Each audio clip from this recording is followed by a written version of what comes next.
So what God is doing in your life every second is to make you live the abundant life. The abundant life is a life that causes everything within and around you to prosper. A business may be failing until you become a part of it. Because you came, that life that flows out of you will begin to cause it to work. Somebody's health may be failing because you carry that life. When you touch that person, you don't necessarily need to pray. That life will flow from you and cause that person's health that was failing to revamp. Because the nature of that life is to cause abundance. Abundance in the positive direction. But the problem with many believers is that they are not aware what they have. What did Jesus came to give us? If I asked you, what would you say? You will say Jesus came to save us. From what? You will say from sin. Are people still sinning? Yes. That means Jesus failed.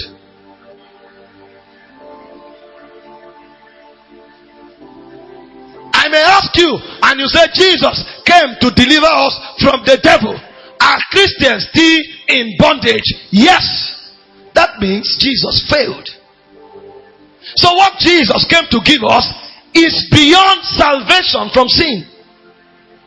Is beyond deliverance from the oppression of the devil. What did Jesus came to give us? Most of us knew it from primary school. We recited it, but we don't know it.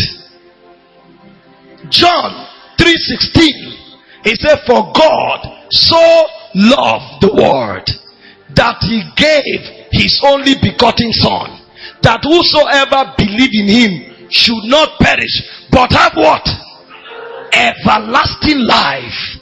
What Jesus came to give us is the life of God.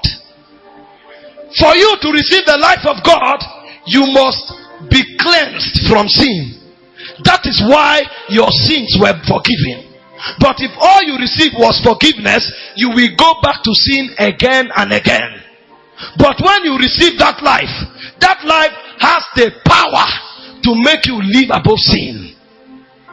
When you receive that life has the power to make you live above the oppression of the devil. So if a man is sinning, what it means is that he is not maximizing that life. If a man is oppressed of the devil, it means he is not maximizing that life. You will forgive him 1,000 times and he will still fall 1,000 times. That man is like the swine that is baited and still go back to the mud. The reason is because the life and the life form he's operating with is the life of the swine. And the life of the swine is such that he enjoys the mud.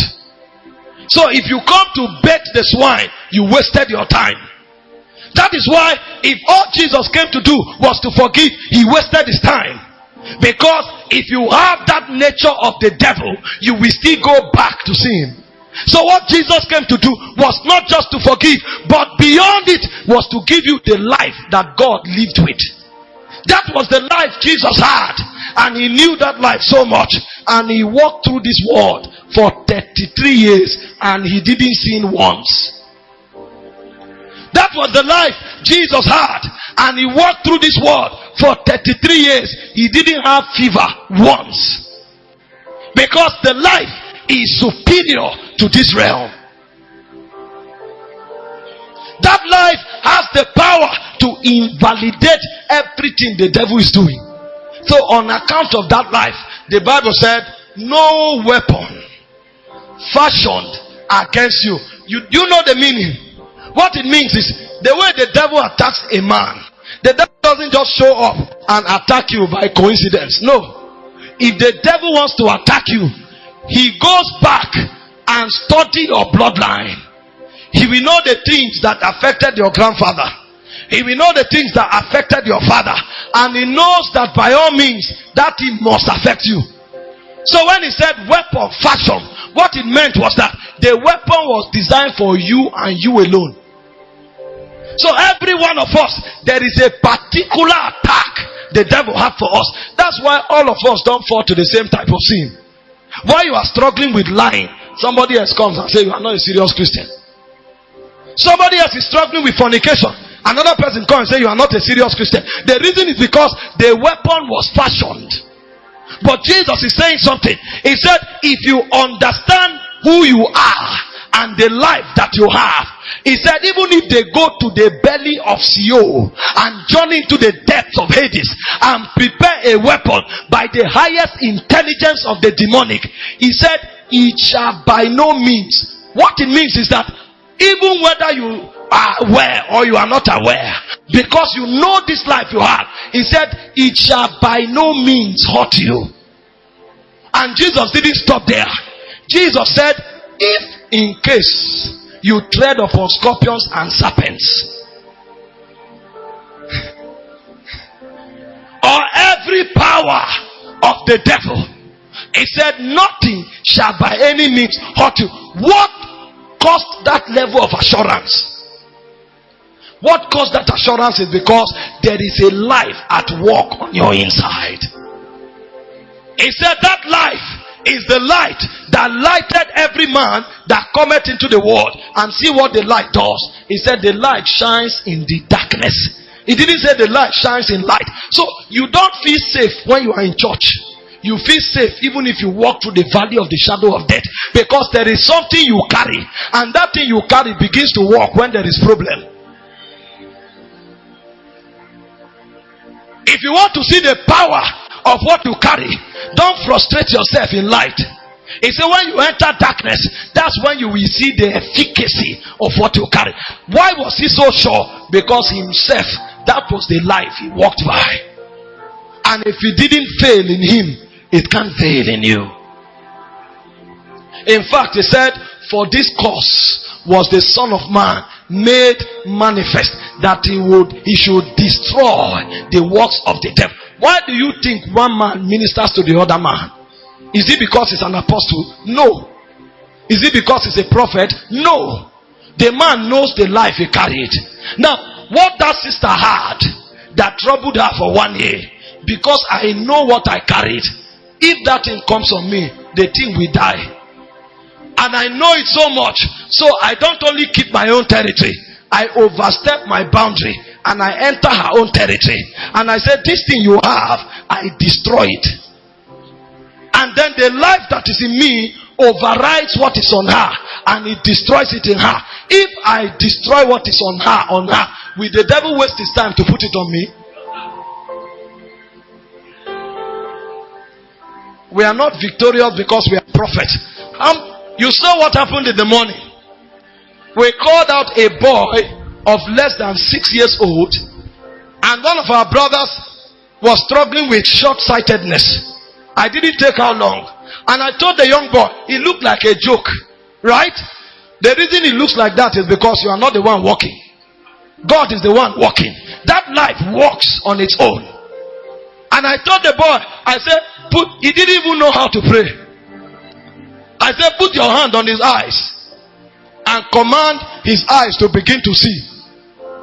The boy didn't know the meaning of the prayer, but he prayed the prayer in faith, and then the eye issue was amended. How does this thing happen? Because you know that there is something at work on your inside. The problem with many believers is that they are conscious of what is happening around them, not what is happening in their inside. Have you not heard that the water that capsizes a ship is not the water outside, it's the one that enters the ship. When the water outside becomes higher, you begin to see the glory of the ship. But if 1/3 of the water outside enters the ship will capsize. That means what is happening on your inside is stronger than what is happening around you. So it doesn't matter what the devil comes to do. If you focus on that life that is on your inside, there is something that life has that gives it the power to invalidate what is happening around you. The same water that can capsize a ship is the same water that bears the ship. What is the difference? The ship keeps the boundary of the inside. It doesn't compromise the integrity of what happens inside.